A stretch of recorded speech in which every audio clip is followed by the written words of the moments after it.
I don't even know what it is. Is there a structure? How is it structured? I mean, is there a hierarchy? Do you guys all just thrash it out? Dale?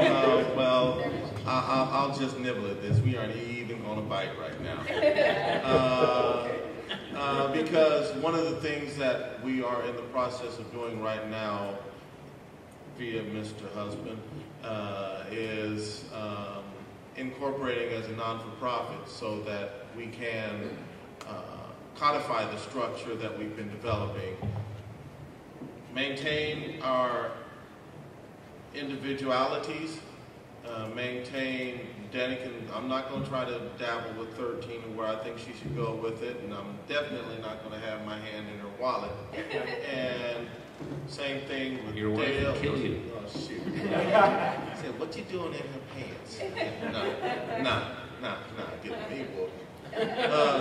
But we need to do that because there is nothing else like the Antidote Trust out there right now. There's some things that are similar.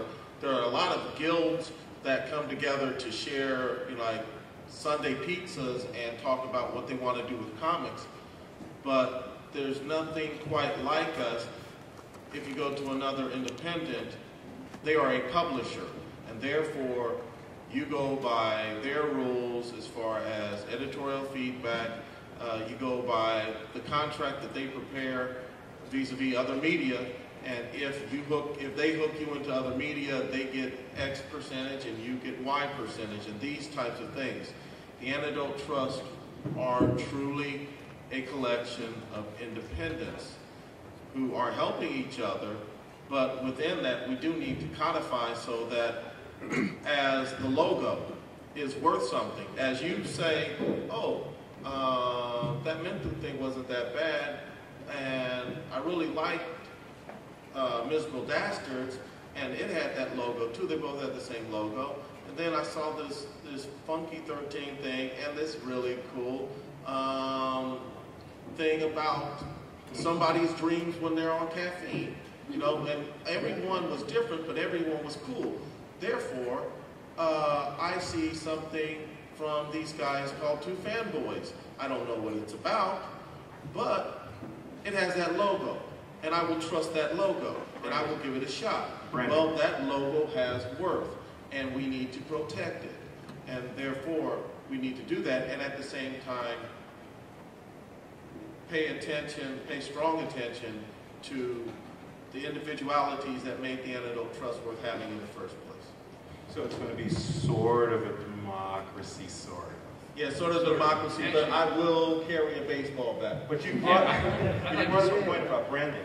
I'd like to speak up on this one.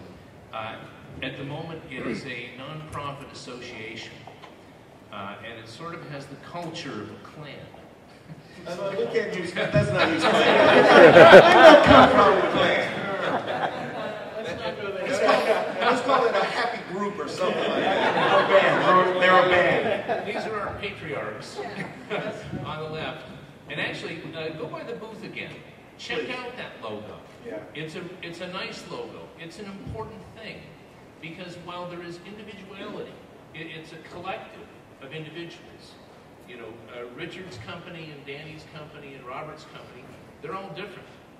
But by banding together as a collective and having some unifying things like that trademark, I think it gives more respectability, more weight, and more visibility. And when someone says, I saw something, instead of having to search for just an individual publisher, they can go back to the Antidote Trust, and they can find, Dale's work, or or Andre's, or any one of the members. So anyway, I'm a fan. I think the Antidote Trust is really filling a need, as is Haven. Yeah, I agree. More distribution's needed, and Haven's a big part of the solution. Can I just say one quick thing about that? The other thing is, there's the legal aspect of that, but then there's also, for something like Comic-Con, this is, more than a wedding, more than there's no production that I can think of that's bigger, and and for the individuals in the Antidote Trust, in addition to pooling our money together, you know, to pull off something like Comic-Con and actually compete against the bigger companies, it necessitated all of us pooling the talents and skills and hard work of all the individuals. And so, you know, there are banners that Robert designed, and there's scheduling and all this crazy stuff that Dale had to do, and all the communications with the actual convention people.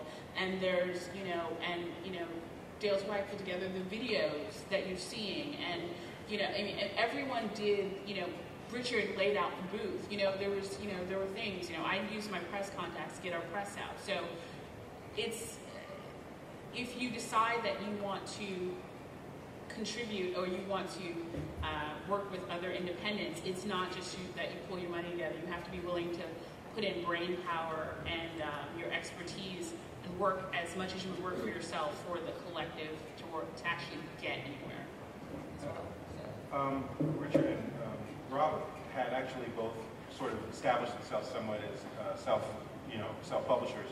You both managed to meet your schedules. You had a fairly high quality, certainly a competitively high quality of physical product that when you pick it up, it feels and looks like an actual real comic book as opposed to some of the fly-by-night, you know, Kinko style, off the net type of thing.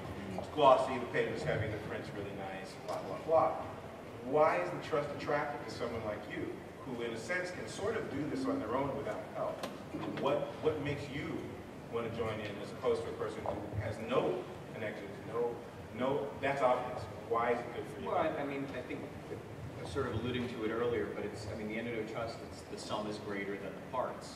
There's a lot of very creative, talented people in here, but when you put everyone together, you all of a sudden you get something a little bigger and a little cooler. And I mean, I had done Comic-Con as an exhibitor 2 years on my own, paid a real obscene amount of money just to have my own booth, and it wasn't any fun. It was expensive, and I found, just comparing my sales from year to year, this is just talking about Comic-Con, it's higher when I'm with this group, and it's not, the books aren't competition. It's actually everyone's kind of working together. Now you just don't have somebody walking by and saying, well, you know, I don't want to interface with that creator, or if I don't like it, I'm going to be embarrassed. I'm just going to avoid it altogether. Instead, they come and look at us and they see, well, you know, I might not like Super-Pimps, but Caffeine Dreams, that looks pretty cool. And so we're just giving people a lot of options that I think represent the whole gamut of styles. I really do think, I can't think of any genre that at least one of us doesn't touch in some way. And I wanted to speak to that question.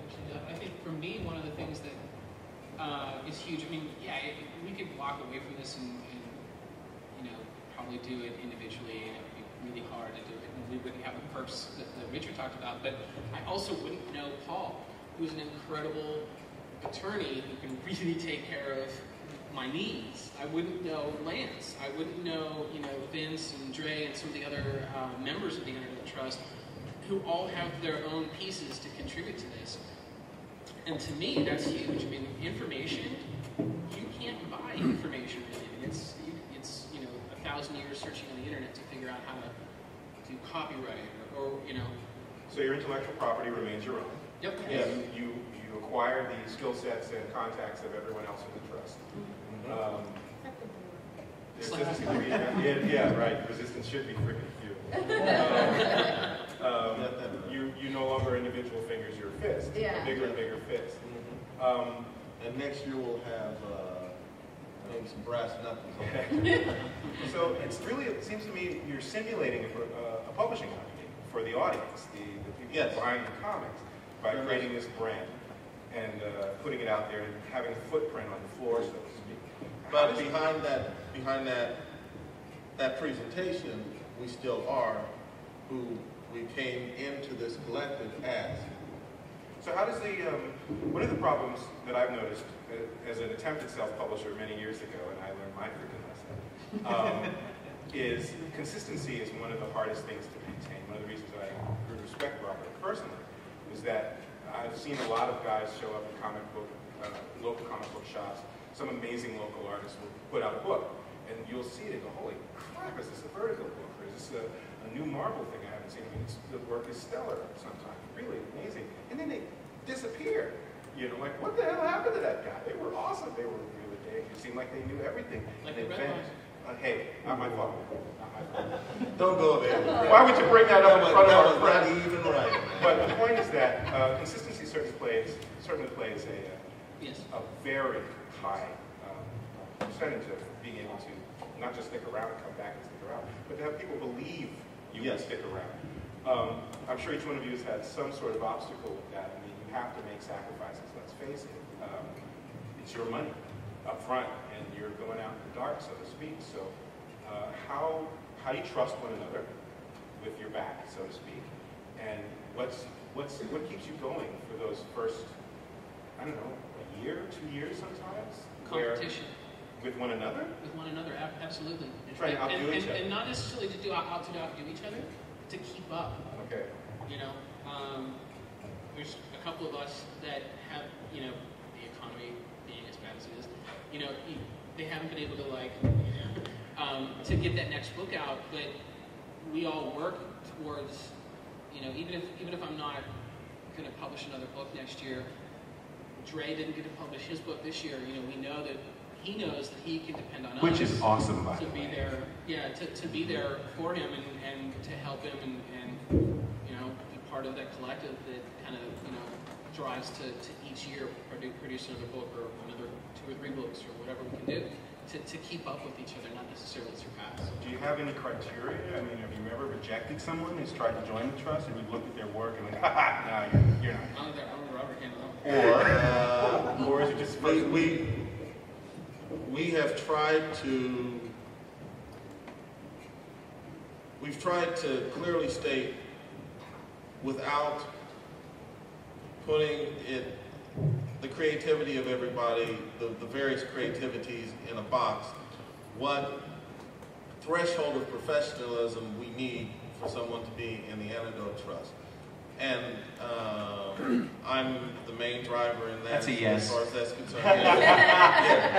Now, what it's going to look like, I don't know. But, you know, the thing is, we don't all think that our first attempts walked on water. Right. And so we're not coming at it from that perspective. On the flip of the script, I'm trying not to say it, but I'm going to say it. We can't have space patrols. Anybody know space patrols? We can't have that. You need to go there, man. We can't have that. Yeah, make sure we got the red line. Yeah, but the red light was well done. It was just they were stuck with some jerks. Now, so, you know, just because you're our friend doesn't mean we're going to slap the logo on there. And I look at my first attempts with Roach and with Menthu and my 4th copies of each, and it's immensely better. The 4th issue compared to the first issue to me feels like light years, but that first issue was at a level that could compete with 85% of what's on the market. So just because my progression takes me to being able to deal with 95% of the market doesn't mean, well, okay, since you got better, I can step in with something that might compete with 30% of the market and put the Antidote Trust logo on it. I mean, it will diminish all of us by so doing. So it's not really editorial control? Or, no, but a level of professionalism which leads towards something more.